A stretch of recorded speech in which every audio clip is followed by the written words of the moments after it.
Welcome to the WWE Podcast, your number one source for the latest in WWE news and straightforward analysis. Are you ready to get this thing going? Give me a hell yeah! I said give me a hell yeah! Then let's get this show started right now.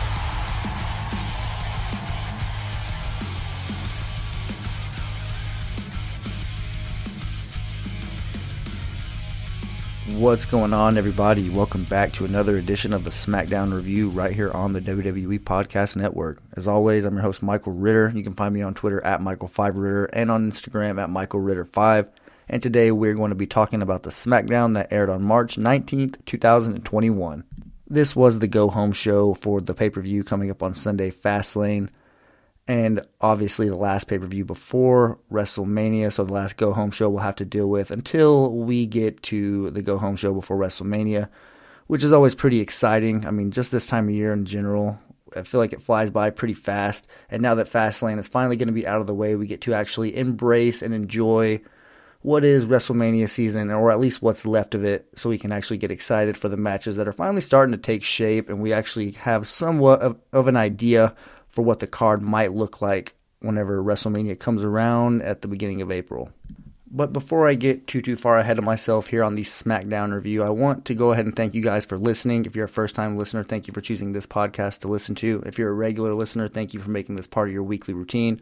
I certainly appreciate it. This being my 25th episode covering SmackDown here on the WWE Podcast, a little bit of a milestone. I'm looking forward to continuing doing this every week, and obviously, this being my first WrestleMania season here on the WWE Podcast, I'm just excited to get in the swing of things and actually get to break down these coming weeks leading up to the big show. But having said all that, I think we are good to go ahead and dive right in here to the SmackDown review, the reason all you guys are here. And on this SmackDown, it started off with Bianca Belair and Sasha Banks kind of going back and forth verbally backstage. This was obviously right before Nia Jax and Sasha Banks had their match for the SmackDown Women's Championship, which is basically what the bickering was about in the first place. Bianca was questioning why Sasha decided to defend her championship this close to their match on Sunday, and has to remind Sasha that she's not going to go out there and help her. I will say, though, I mean, technically it wasn't her idea, but just Reginald, who wasn't on SmackDown tonight, is still involved, and I think that just rubs Bianca the wrong way for some reason. She just cannot stand him, and she hates that he is getting in between their quote-unquote tag team that's ultimately being forced together anyway. So the reason why Bianca is so obsessed with whatever Sasha and Reginald have going on is beyond me. I don't know why it is that it just ruffles her feathers so much, and why she feels like she's that involved in this whole storyline, just strictly because they have a match together at Fastlane. That automatically means you have to, be involved with her every single week on SmackDown and worry about the things that she's doing. I don't know, I just thought that was a little bit weird. I just noticed that Bianca seems to get upset at Sasha week in and week out for the whole Reginald thing, and I guess I can somewhat understand whenever it kind of, interferes with their matches, but it seems like she's just in Sasha's business at this point. And that obviously is going to lead to them ultimately colliding on the way to WrestleMania, likely this Sunday, if I had to say so myself. But like I said, this all happened right before the Women's Championship match that we got here on SmackDown that ultimately started the show.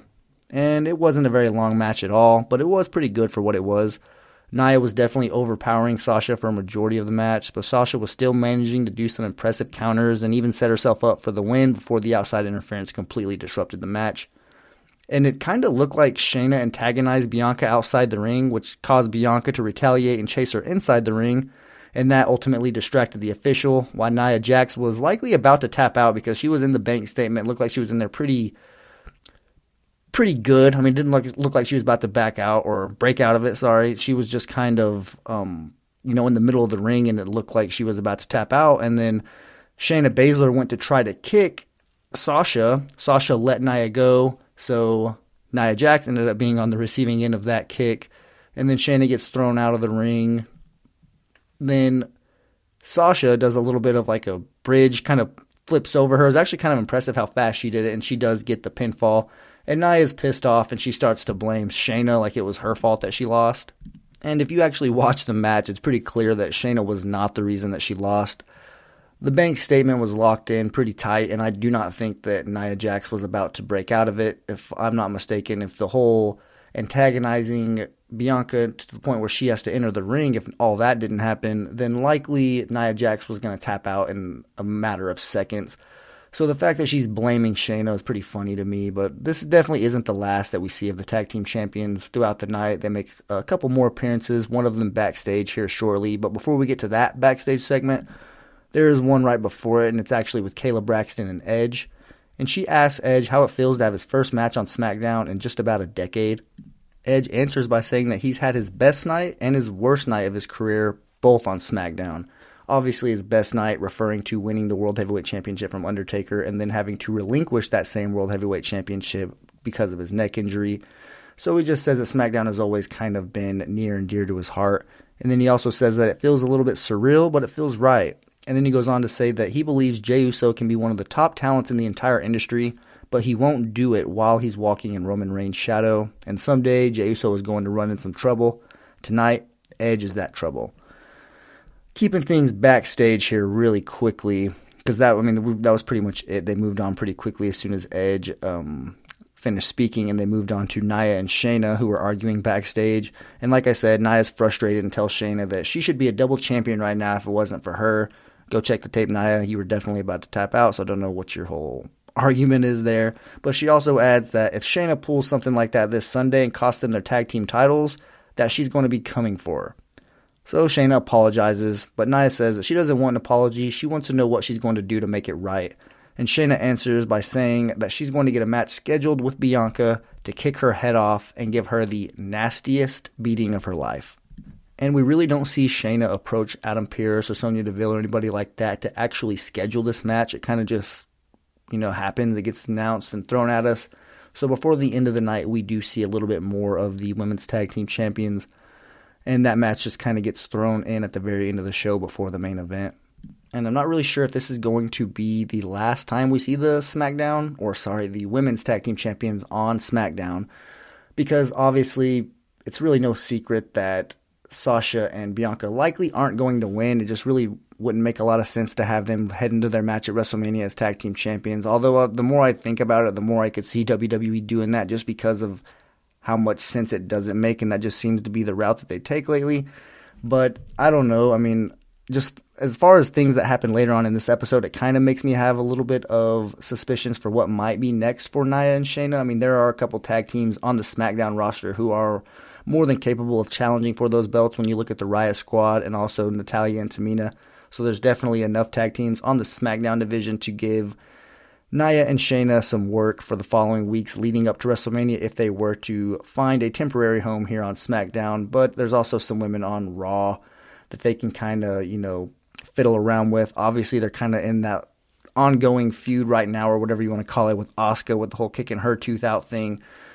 So Nia and Shayna are really being featured pretty often and pretty frequently through WWE programming, and it's really no surprise, and I don't expect that to happen, or I don't expect that to change until those tag team titles get either off their waist or something happens. I mean, when you look at today, how this SmackDown went, obviously, Shayna kicked Nia in the face. They're already starting to butt heads. I really hope that that isn't foreshadowing for what's going to happen this Sunday, because I really hope that they retain at least this week.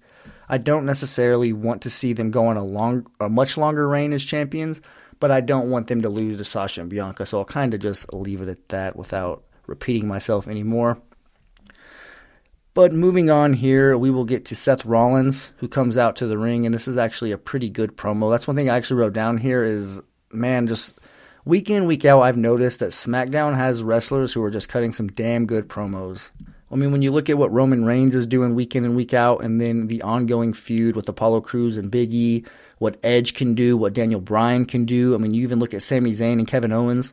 If there's one thing that SmackDown does not lack right now, it is guys who can definitely cut promos and speak for themselves very well as far as representing their characters. So I just really like the promos that have been happening, and Seth Rollins is definitely on that list. He just, every single week, he comes out and he cuts promos that it's almost like doing you guys a disservice if I were to try to repeat exactly what he says, because I mean, and they're not short promos by any means, so it's pretty hard if I were to try to do that anyway. But I just feel like if you do not watch it, or if you don't pay attention to the actual promos or what they're saying, which I'm sure most of you do. I mean, if you're a podcast listener, then you likely really pay attention and care about the details about wrestling. But that's just one thing that I've noticed here on SmackDown is the promo work done by all these guys, and it's just a phenomenal job. So kudos to them and everybody involved. But in this particular one, Seth is still just really bothered by what Cesaro did to him on his first night back, whenever all the wrestlers were out there surrounding the ring, and then eventually left while Cesaro stayed. And then he calls himself a main eventer and calls Cesaro a failure, and he continues to make fun of Cesaro before he somewhat gets serious again, and then reminds us how pissed off he was that he was spun around so many times. I think it was 22 to be exact. He says that he counted. And then before he can continue on there, Shinsuke Nakamura actually comes out and literally tells Seth to shut up. And then they actually get into a little bit of a physical altercation where Nakamura eventually puts Seth Rollins on his back and then leaves the ring untouched. But that does set up for the match that was announced on SmackDown. This Sunday at Fast Lane, we are going to get Seth Rollins versus Shinsuke Nakamura, and I can already tell you right now that is the match that I am looking forward to the most, just in terms of in-ring work, not necessarily story. I mean, this match really has no build leading up to it. Obviously, the match like Apollo Crews versus Biggie or Daniel Bryan versus Roman Reigns are far more interesting as far as story, but just if you're looking at the technical wrestling that's going to be taking place this Sunday, it's hard to overlook this match. And if I was going to put any money on it or anything like that to say what I think is going to be match of the night, I don't think it's going to be pretty close at all. I think that this match is going to run away with that. And I guess we will have to figure out or wait and see if that will be proven true. But we get a tag team match here next on SmackDown with the Dirty Dogs, Ziggler and Rude, the current tag team champions, guests on commentary. And just with this tag team match, which was the Street Profits versus the Mysterios, the Dirty Dogs on commentary, that's 3/4 of the entire SmackDown tag team division at ringside. So basically the entire tag team roster was at ringside during this match, and then eventually the entire tag team roster was at ringside because the Alpha Academy do make an appearance here. So everybody's involved. I mean, if any match at WrestleMania has a multi-team, multi-person feel to it, it's going to be this one. It's clearly going to be a fatal four-way for the SmackDown Tag Team Championships at WrestleMania. But just focusing on this tag team match that happened here on SmackDown, the Mysterios do end up getting the win after Dominic hits it was like a Hurricanrana type reversal on Angelo Dawkins that smoothly put him in the position for a roll-up victory. But before that happened, I did write down here in my notes that Montez Ford literally almost took Dominic's head off with a vicious clothesline. I mean, JBL was probably jumping off of his couch watching that. It was just a thing of beauty. And I usually try to give you guys one or two things that I notice in these matches that if you didn't notice, you should probably go back and look. And this is definitely one of those things. It was just a pretty nice clothesline for somebody who isn't really known for being like a striker or somebody who does moves like that. He's really known for the high flying, jumping off the top rope, things like that. So it kind of caught me off guard to see him deliver a clothesline like that. And I will say Dominic actually sold it pretty well. But after the Mysterios won, the Alpha Academy come out to the ring to basically just make fun of the Mysterios. And then they end up getting attacked from behind. And the Mysterios have to do double duty and then go back to back and end up fighting the Alpha Academy immediately after that match. But this time, the Street Profits actually joined Ziggler and Rude and Corey Graves and Michael Cole on commentary, so 6 total, which is crazy to think about. I don't know how anybody could get a word in a situation like that. But actually, during this match, the Alpha Academy were clearly the favorites, just given whenever you look at stamina. But one thing I did write down here about this second match is Dominic looked way better in this one than he did the first one. I think it has a lot to do with the obvious chemistry that he has with Chad Gable inside the ring. I don't know what it is, but every time those two get in the ring, Dominic looks his best. And Dominic could just be one of those wrestlers that it takes a little bit for him to get warmed up or for him to get in his groove. I mean, he's really just been associated with those really short 5-minute matches, things like that. So it might be hard for him to actually get his feet wet and get a rhythm. Completely understandable. I mean, it's just like other sports. You know, if you go out there and you run 2 routes as a wide receiver, you're probably not going to be as fresh as if you run 10 routes. Yeah, on your 10th route, you might end up being, the best that you were that day. So it's kind of like whenever you look at wrestlers, it's the same thing. Maybe it takes Dominic like 10 or 15 minutes to actually get warmed up and he could actually start showing what he can do. So that's just something that I didn't really factor in and probably something I should start paying a little bit more attention to, especially while analyzing Dominic and judging his development this early in his career. But like I said, Dominic looked really good in this match, but it really wasn't enough because Gable hits a pretty nice suplex on him and then puts him in perfect position for Otis to hit his frog splash and then pin Dominic for the win. But during this match, the Street Profits and the Dirty Dogs were just going back and forth at each other on commentary. So if any match at WrestleMania was going to be a multi-person / multi-team match, it's clearly going to be this one. The entire SmackDown tag team division was around the ring during this segment. So it's basically just setting up. We all know what's going to happen at WrestleMania. It's going to be a fatal four-way for the SmackDown tag team champions with Otis and Gable, the Mysterios, the Dirty Dogs, and the Street Profits. And I don't know who I'm going to pick there. Obviously, we still have a lot of time before we get there, so and the match hasn't even been made official yet. It's just kind of what I'm predicting as we sit here about 3 or 4 weeks out. But moving on here to things that are a little bit more juicy, we get a backstage segment with Sami Zayn and Kevin Owens. And Sami Zayn that is, he asked Kevin Owens if he's made up his mind yet about joining the documentary crew. He says that they would love to have him. But Kevin says that he's still thinking about it. He still kind of has that look on his face and just that vibe, that body language that he really isn't thinking about it. And he's kind of just toying with Sami Zayn. So right after that, Kevin kind of questions Sami's motives and basically calls him out for using the footage that he's getting to portray things and himself in more of a favorable light. So Sami can't believe what he's hearing right now from Kevin Owens. I mean, of all people, he can't believe that he's hearing it from Kevin Owens because according to Sami, Kevin Owens has also been screwed over by quote-unquote them. And Kevin Owens asks him to tell him who them is, who's they. I mean, just tell me, can you please tell me who they are? That's basically what Kevin Owens was saying. And Sami Zayn shakes his head in disbelief.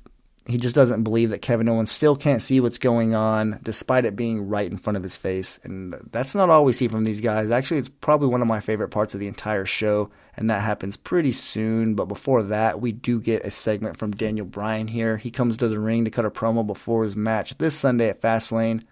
And this was another passionate promo.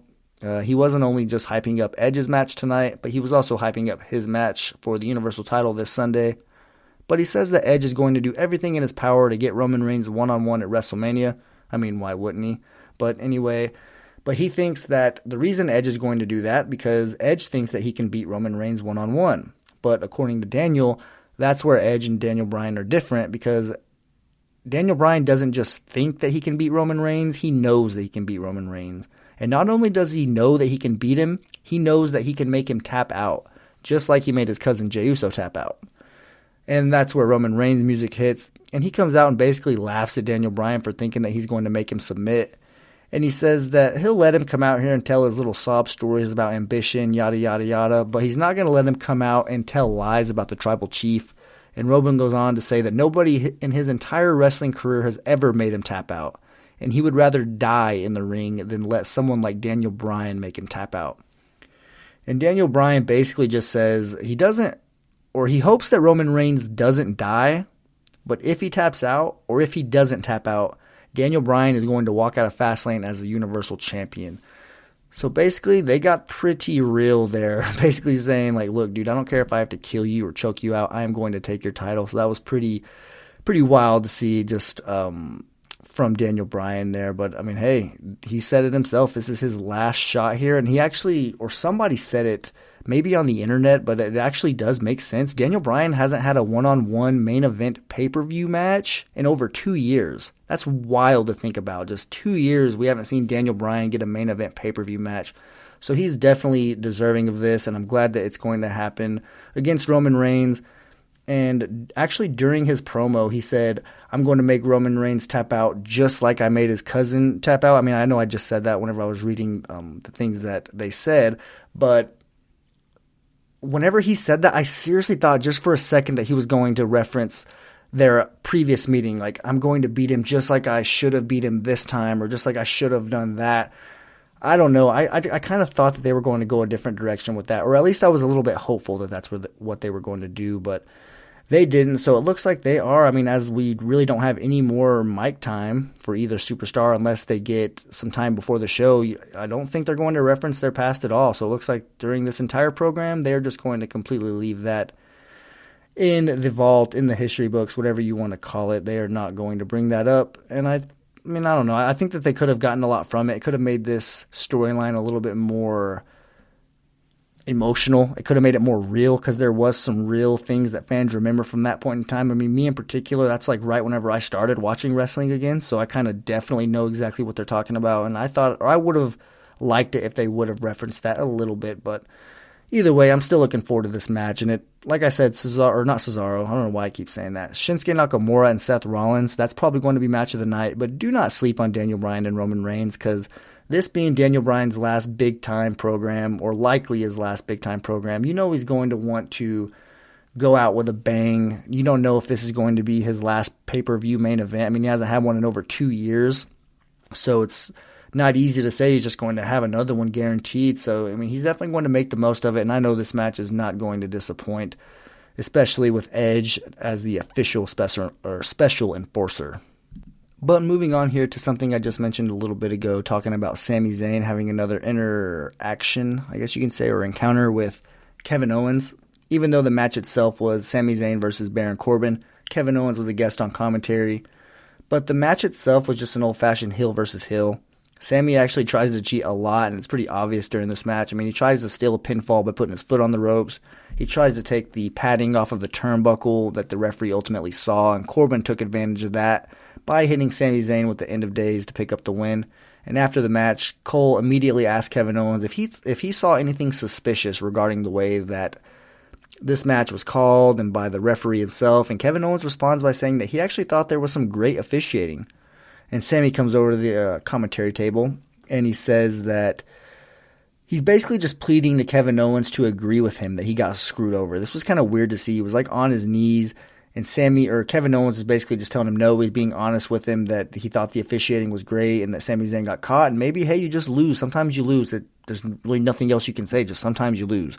But Sami Zayn was not trying to hear that. Things actually get pretty heated, but it looks like Sami Zayn is just going to head back to the locker room. And as Kevin Owens turns his attention back to Corey Graves and Michael Cole, he gets hit with a pretty vicious haluva kick, and Sami Zayn demands that Kevin Owens opens his eyes. He yelled that about 3 times after hitting the kick on him, but I will say I did not expect that kick to happen. I did just mention that things got kind of heated after the match whenever they were kind of face-to-face, but I thought that was just going to be the start, because over the past couple weeks, this week and last week in particular, whenever Sami Zayn was involved with Kevin Owens, it seemed like it was kind of he was really trying to rekindle that friendship. And I thought that maybe this week, whenever they were arguing outside of the ring, that it was going to be the start of something small, or something that was going to, be a slow build to their WrestleMania match. Because, I mean, Sami Zayn and Kevin Owens obviously have fought each other on WWE 100 times, but I do not think that they've had that WrestleMania match yet. And that's ultimately what they're probably going to do. But I just thought that haluva kick was going to come a little bit later. I didn't expect Sami to snap so quick, I guess you can say. And now, I mean, it's full on Kevin Owens versus Sami Zayn. I do not think that was a wise decision by Sami Zayn to try to kick Kevin Owens' head off. But I mentioned it a couple weeks ago that Sami Zayn might end up losing his mind over this whole documentary conspiracy theory thing. And that could be the first step. I mean, kicking Kevin Owens in the face is definitely probably the first sign of you losing your mind, because, I mean, that's not going to end well for you. But I guess we'll see, because Sami Zayn has looked pretty good whenever he wants to in the ring. It's just today, whenever he was fighting Baron Corbin, for some reason, he was trying to do everything in his power to cheat to get the win. And that maybe was all part of the plan to try to expose him for what he really is, or at least for Kevin Owens to try to be honest and expose him, and maybe show their differences and how Kevin Owens looks at it a little bit different than Sami Zayn might think that he looks at it, in reference to the whole conspiracy thing, and Sami saying that, oh, you know what they're doing, you know what they've done to me over the years, yada, yada, yada. So just knowing that they weren't on the same page at all, and now they definitely aren't on the same page, kind of gets me excited, knowing that we might get to see another Kevin Owens and Sami Zayn match, because we haven't really seen an actual program between these two in a couple years, and I think it's been long enough, and if they are going to do it at WrestleMania at some point, you might as well do it right now. So I would be on board for this match if it does happen, and it looks like it just might.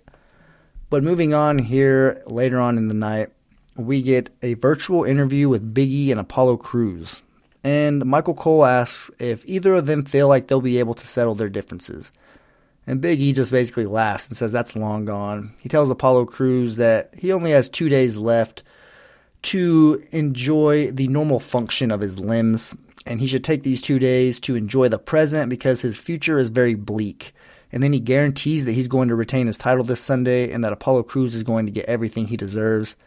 And then Apollo basically just warns him to watch his mouth and watch how he speaks to Nigerian royalty, and says that his entire family and all of his ancestors will be watching him stand over Big E's mangled body as the new Intercontinental Champion. And Big E begins to take off his microphone and says that there's no waiting until Sunday, and he actually starts to go on a search for Apollo Crews on a golf cart. And then he finally does find Apollo backstage, and the two begin to trade blows, and Big E picks up a trash can and starts to throw Apollo into the walls, unleashing some of that anger that you felt through his words over his past couple of promos. And it actually takes like 4 people to pry Big E off of Apollo, and then Apollo takes off in the golf cart, likely not to be seen until their match this Sunday at Fast Lane, where you can expect them to really beat the hell out of each other. This is clearly the most personal feud that's going on this Sunday, or at least storyline-wise, whenever you look at Apollo Crews taking Big E out with the steel steps and Big E missing a couple weeks, and him just unleashing that passionate side of him, that mean, angry side of him that we all know he's had, and he's really starting to use it on a consistent basis. He was very passionate in this one too, so I like to see that. He kind of remained in that serious state, and whenever he went at Apollo, you knew that they were going to eventually run into each other, and it was just basically like two bulls meeting. This is a match that I'm looking forward to seeing this Sunday. Like I said, this card is pretty underrated. For as much as people do not like this pay-per-view being where it is, and I'm certainly one of those people, I will say that WWE did a decent job at throwing together, at least, if anything, an entertaining card. So if you are going to watch Fastlane and not necessarily, you don't really care about the details and you just want to watch good wrestling, then I think you're going to be in for a pretty good treat this Sunday. And I hope I'm right, because a good wrestling pay-per-view, no matter what, is always better than a bad one. So I'm definitely hoping for Fastlane to deliver, and I actually think that it might do that. But continuing on here, we got a couple matches left on SmackDown, a women's match and a men's match. The women's match is the one that we teased a little bit earlier with Bianca Belair and Shayna Baszler. And this match was definitely the fastest of the entire night. It lasted probably no more than 2 minutes, and it really never even got going. They kept showing a camera, or the camera kept going to Nia Jax outside of the ring, and she just had like a pouting look on her face. Like she looked like a little kid in Walmart if their mom told her that she couldn't get a toy, so she just started pouting. I mean, that's seriously the look she had on her face. Obviously frustrated because Shayna Baszler, quote-unquote, cost her match earlier. So she eventually just heads backstage and leaves Shayna. And as soon as she leaves, Natty and Tamina come from running from behind and attack both wrestlers in the ring. So not just Shayna, not just Bianca, they attack both of them. And they take them both out. Bianca ended up getting the worst of it because they basically just threw Shayna over the announce table and then ended up hitting a couple moves on Bianca in the ring. And that kind of let me wonder, not necessarily why Bianca or why Tamina and Natalya attacked Bianca, but who didn't show up to help Bianca. And that's obviously her tag team partner this Sunday, Sasha. And that's probably going to get referenced this Sunday whenever they are probably having a backstage segment before their match. You're probably going to hear Bianca tell Sasha, well, you didn't help me last week whenever Tamina and Natalya came out and attacked me, so how do I know I can even trust you tonight? So you can expect something along those lines to happen, and then Sasha eventually turn officially on Bianca, leading into a few weeks of some good programming to build up this match while we still have a little bit of time. Because if they're going to continue to make them tag team partners, and I just do not know how they expect to have a hyped up match. I mean, I know that Sasha and Bianca just on paper is, going to sell. But if you don't have a good story, then you're really going to do this match a disservice, because it could really knock it out of the park. If you have everything working, or all parts involved working, you have good wrestlers, a good story, and I think that that's exactly what they're going to do as far as the wrestling side of it. We have to get that story going, though, and I think it might pick up a little bit this week. But moving on to the main event, we get Edge versus J Uso with Daniel Bryan on commentary. And this is the match that determines the special enforcer for this Sunday's main event for the Universal Championship. And this was actually a pretty good match. I will say it was nice seeing Edge on SmackDown again. That was definitely a pleasant thing to see. And him and J Uso just made a name for himself over the past 4 or 5 months for being a main eventer on SmackDown. So really not another or a better guy that he could work with. I know I was definitely looking forward to seeing this story kind of take that next turn whenever Edge finally gets his hands on J Uso after the past couple weeks taking shots at him through his promos. But I feel like these two actually delivered. It was like a 11 to 14 minute match. It was a pretty good one. I did write down a couple notes here. They were actually really trying to hit it home that Edge injured his midsection. They had him get thrown into the announce table, the stairs, the ropes, just take a lot of moves where Edge was getting hit in that midsection. And the best one that I saw, though, through the entire match was, you guys know how, like, if they throw a wrestler into the corner post, most of the time they'll go between the top rope and the middle rope and they'll hit their shoulder right there on that corner post and it just looks like it hurts like crazy. Well, they did it in this match, except J Uso threw Edge into that corner post, except he went underneath the bottom rope and he hit his rib on that corner post instead of his shoulder. And I can't remember a time I've ever seen that happen, and I just thought it was a small detail to kind of continue that narrative that he had his injured midsection. And I just really thought that was cool. But one thing I did notice that happened here with Edge was he hit a hurricanrana on J Uso off the top rope, and it just looked kind of scary because he got pretty close to hitting his head or hitting his neck on the mat. And it's just kind of like, even with Daniel Bryan, I don't know what it is. Every time they get close or they actually do hit their neck, you kind of just hold your breath to make sure they get up.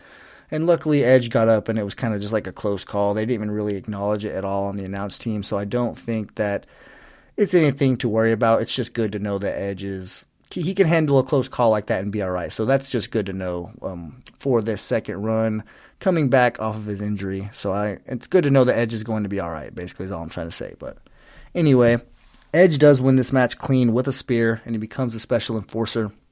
Roman Reigns comes out right after that and hits Edge with a spear, and then challenges Daniel Bryan to come into the ring and try to make him tap out now, since he's so sure that he's going to be able to do it on Sunday. And as Daniel Bryan was making his way to the ring, he's attacked from behind and thrown into the ring by J Uso, where he's immediately met by a spear from Roman Reigns. And that's pretty much how SmackDown goes off the air, by Daniel Bryan and Edge both receiving a spear from Roman Reigns. So SmackDown goes off the air and WWE programming goes off the air with the top guy in the company looking strong. And I kind of expect that to be the case this Sunday as well. Not getting too far into my predictions. I mean, I guess I can. I can go ahead and dive right in here and just start with the Universal Championship match. And I do expect Roman Reigns to win that. I mean, it's no secret. It's no spoiler. It's no, going out on a limb. Everybody pretty much knows that the smartest thing for WWE to do is to have Roman Reigns walk into WrestleMania as the Universal Champion and fight Edge, and may the best man win. And I'm not even going to touch that prediction yet. Obviously, WrestleMania is still pretty far away, but I do expect Roman Reigns to be the one who wins. And basically, Daniel Bryan hopefully can get another shot, at least in the main event picture. I'm not sure if he's going to have another shot at the Universal title after losing this Sunday, but at the very least, I do want to see a meaningful program with him and Edge, and I do think that's something that we can get at some point down the line.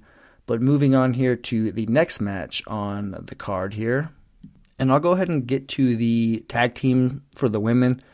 I kind of said it earlier, I do not expect Sasha and Bianca to win these titles. It would make no sense for them to walk into WrestleMania as tag team champions. I think it would water down that match a little bit, and the match itself really doesn't have that great of a story to begin with. I mean, outside of Sasha and Bianca just being an absolute moneymaker on paper, that's pretty much all they're working with. Their story is just non-existent. They're still in a tag team literally 3 or 4 weeks before WrestleMania. So I don't really know. I hope that maybe things can kind of speed up starting this Sunday by Sasha maybe making that official heel turn and hopefully getting that fire sparked, or maybe just that feud ignited a little bit, because I definitely want to see that pick up. But I do not expect Sasha and Bianca to win those tag team championships, but I don't necessarily expect Shayna and Naya to hold them very much longer either. I think that there are definitely better tag teams that could probably hold them right now, if we're being honest. But moving on to another match here, we'll get to Drew McIntyre versus Sheamus, and that's a no-holds-barred match. I expect Drew to win. I mean, you can't have the number one contender lose a non-title match to someone who isn't the champion a month or less than a month before WrestleMania if you want that challenger to look good. And I think they're going to want to have Drew and Bobby both look as strong and unbeatable as they possibly can heading into WrestleMania. So you really can't have Drew lose to Sheamus the pay-per-view right before that. It just really wouldn't make a lot of sense. But moving on here to another match for the Intercontinental Championship, Biggie versus Apollo Crews. And this one's a little tough. I'm not going to lie. This is probably one of the toughest matches to pick who's going to win, just strictly because I could see it going either way. I do think that it is going to be Apollo Crews who wins, just because I think that they can't just have every single championship remain with the champion on this pay-per-view, and they might, but I think that because all of these matches seem so cut and dry that the champions are likely going to retain, I think that they're probably going to swerve us. And why not swerve us with somebody whose character is picking up steam like Apollo Crews? I feel like maybe picking up that Intercontinental Championship might push him over the top a little bit and really solidify this new character and see what he can do with that championship as a new, I guess you can say, Nigerian royalty or Nigerian king. I guess that's what he's going with. But, I mean, regardless, Apollo Crews, this new version of him, put some gold on him and see what he can do. But I don't know. Like I said, it's tough, man. You don't want to see Biggie have to be the expense at Apollo Crews getting the belt. So I think regardless, this is going to be a pretty good match, and there are multiple ways they can go about it. But I will go ahead and go on record here and say that Apollo Crews is going to win the Intercontinental Championship this Sunday at Fast Lane. And now we have a little bit of a weird match. I'm not going to lie. Randy Orton versus Alexa Bliss. I'm just going to go ahead and pick Alexa Bliss just because I don't think that they're going to have a guy beat a girl at this point in WWE. I think that some way, by some nook or crook, it's going to be a sloppy or weird finish. But I think that just in the official record books, this is going to go down as a win for Alexa Bliss some way, somehow. Or maybe it's just a non-finish altogether. The Fiend could make his comeback, but I think that would be a little bit of a waste given how long he's been gone and we're so close to WrestleMania. Just keep him off the screen. Whatever you got to do, but I do think that Alexa Bliss is going to somehow win this match. I don't really know. I don't think Randy Orton is going to be the one who pins Alexa Bliss, or like he threatened, possibly punting her head off. So I don't know. I guess we'll see. That's going to be a match I'm definitely going to be paying attention to. But continuing down the card here, we got Shane McMahon versus Braun Strowman, and this is another tough one. I expected this match to be at WrestleMania. I did. They it looked like it was starting slow and then bam, just escalated. Went from 20 miles an hour to 80 miles an hour. Now all of a sudden here we are. Braun Strowman was covered with slime and now they have a match this Sunday. And I can't pick Braun Strowman to lose this match. Just no matter how much I want to think there's a possibility that Shane could get a win, and he might. I mean, he can easily, somehow sneak out a win and cheat to do it. But I do think Braun Strowman's going to get this win. He was covered with slime on Monday, and that's just about as embarrassing as it gets. If he gets covered with slime and then loses to Shane McMahon all in a 6-day span, I think that does not say, or a 7-day span, I guess you could say. I don't think that says anything good about the direction that Braun Strowman's going in. But last but not least on this card, it is Matt Riddle versus Mustafa Ali. And I do not think that Mustafa Ali is going to win this match. Mainly, it's not necessarily that I think Matt Riddle is some unstoppable champion or some champion that we have to see hold on to that belt. But just when you look at how Retribution has been featured on Raw over the past month, 2 months, however long, what leads you to believe that he is going to win this championship? This could be, I guess, the point where all of the ass chewings that he's given all the members of Retribution might actually finally come in handy and they use their heads and somehow get him this win and interfere and are able to do it without causing a disqualification. I could see maybe that happening, but if you're asking me right now, I think Riddle's probably going to win. Retribution they're about as exciting as watching paint dry, and I do not see Mustafa Ali gaining the United States Championship this close to WrestleMania. So I only had one title change happening as far as my predictions go, that title being the Intercontinental Championship, but you never know. I could be way off on all of it. But I guess there's only one way to find out, and that is to tune in this Sunday and see what all happens. But guys, I want to thank you all for listening to this episode. I certainly appreciate it. This was my 25th episode. I know it might not seem like a lot, but that's over 6 months of just covering SmackDown and doing it for the podcast that I listened to for about 3 years before I did it. So it means a lot. I definitely never take it for granted. So I hope you guys all have a fantastic weekend. Hope you all have a great week. Walk passionately in the direction of your dreams, and I'll talk to you soon.